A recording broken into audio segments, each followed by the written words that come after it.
All right, the Jays moving on to the ALCS. Let's chat with our baseball insider, Steve Phillips, about that. Steve, we were talking before you came on with me here. There was a lot of Blue Jays fans who are feeling anxiety about this bullpen start, and yet it played out absolutely perfectly. That must have been a beauty to watch for you. Oh, it was so great. I mean, honestly, I was worried coming in for them, especially after 5 1/3 innings of bullpen work on Tuesday night where they didn't fare all that well. And many of the same guys going to be called upon to go out there and get the job done. But there is something to be said about when a manager uses his bullpen because he wants to, as opposed to because he has to. He's in a jam, and I got to bring this guy in. What we saw today was John Schneider doing a masterful job of lining up his pitchers for situations, for the right matchup in order to succeed. The lefties coming in to face the lefties and righties they could handle. The righties coming in to neutralize the big bats and to have the ability to neutralize Aaron Judge. And then I thought, brilliant, when he had Eric Lauer intentionally walk Aaron Judge with nobody on base, no real threat, but just avoid him. Don't even deal with it and pitch to him, and then go and let Lauer go after Cody Bellinger. They end up getting out of that inning, and it was just a tremendous job. And offensively, this team stepped up and got the job done as well. Let's talk about that offense, Steve. 34 runs over the 4 games, so averaging over 8 runs a game. It's really remarkable against this Yankees team. What makes this Jays offense so tough for a pitching staff to deal with?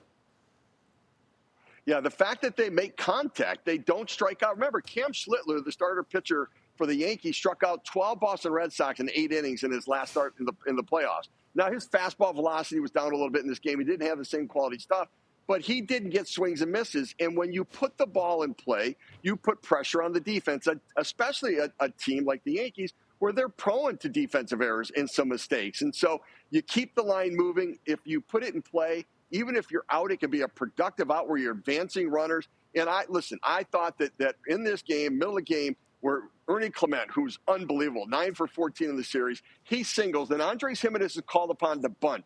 He can't get the bunt down, and then so he tries to butcher boy and sort of put it in play.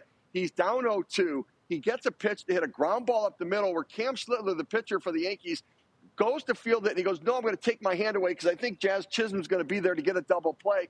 Chisholm nowhere to be found. Runners go first and third, and then George Springer gets a sacrifice fly. That's keeping the line moving, getting them on, getting them over, and getting them in. And it is the story of this Blue Jays offense. And, you know, the other story of the series, Vladdy Guerrero Jr. really finally breaks out in a massive way in the postseason. He was terrific. But who in your mind, Steve, and I know you mentioned a few names, but so you could probably pick a ton of them, but who's the unsung hero for the Jays in this series? Yeah, so many guys coming up big, and I like that Springer and Guerrero got on the board early. But I think Ernie Clement, what a series for him. 9 for 14 in the series. He is a tremendous defensive player. I don't know if people know this. He has the most defensive runs saved of any player in the major leagues this year. Now, he's played some third, he's played some second, he's moved around. He is just a solid baseball player. And I know, look, he got hit by a pitch in his last at-bat. I know the pitcher, Camilo Duvall, said, I'm sorry. I believe there might have been some intent there because people don't – if you can't get them out, sometimes you go after them in situations. But Clement all season long has been an unsung hero on this team, on a team full of them, Addison Bargers and Miles Straws and so many guys contributing in ways. This is really a fun team, and everybody contributes to lead to success. Okay, so we know the Mariners and Tigers, Steve, are going to go to a deciding Game 5 on Friday. That means the Jays will have a few days off before they kick off the ALCS. How big of an advantage do you think those days off will be? Oh, I think they're big. Listen, I understand Bo Bichette jogged in the outfield at Yankee Stadium today.